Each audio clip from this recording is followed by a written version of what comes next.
ఈవీఎంలపై రాహుల్ గాంధీ చేస్తున్న ఆరోపణలో సహేతుకత లేదన్నారు మాజీ సీఎం కిరణ్ కుమార్ రెడ్డి. ఎన్నికల్లో ప్రజలు ఇచ్చిన తీర్పును గౌరవించడం రాహుల్ నేర్చుకోవాలన్నారు. ఈ వ్యాఖ్యలకు Telangana Congress working president Jaggareddy counter ఇచ్చారు. రాహుల్ గాంధీ గారు నేను మాట్లాడకూడదు అనుకున్నా, కానీ రోజు రోజుకి ఆయన తెలివి ఏమైతే ఉందో నాకైతే అర్థం కావటం లేదు.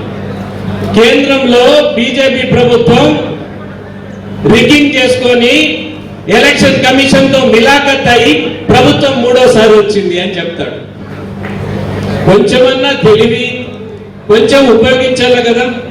2014లో వాళ్ళ కాంగ్రెస్ గవర్నమెంట్ ఉన్నప్పుడే దగ్గర 282 సీట్లు భారతీయ జనతా పార్టీ గెలుచుకొని 35 సంవత్సరాల తర్వాత మొట్టమొదటిసారిగా ఒక పార్టీకి పూర్తి మెజారిటీ వచ్చింది 2014.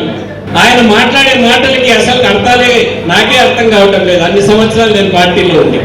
ఆయన చేసింది కాంగ్రెసే, ఉమ్మడి రాష్ట్రానికి సీఎం చేసింది కాంగ్రెసే. సరే, ఆయన ఇప్పుడు కాంగ్రెస్ కాదు బీజేపీ ఉన్నాడు కాబట్టి వాళ్ళు చెప్పింది వాళ్ళ స్క్రిప్ట్ చదవాలి కాబట్టి ఆయన ఎంత సీఎం అయినా వాళ్ళ స్క్రిప్ట్ చదవాలి.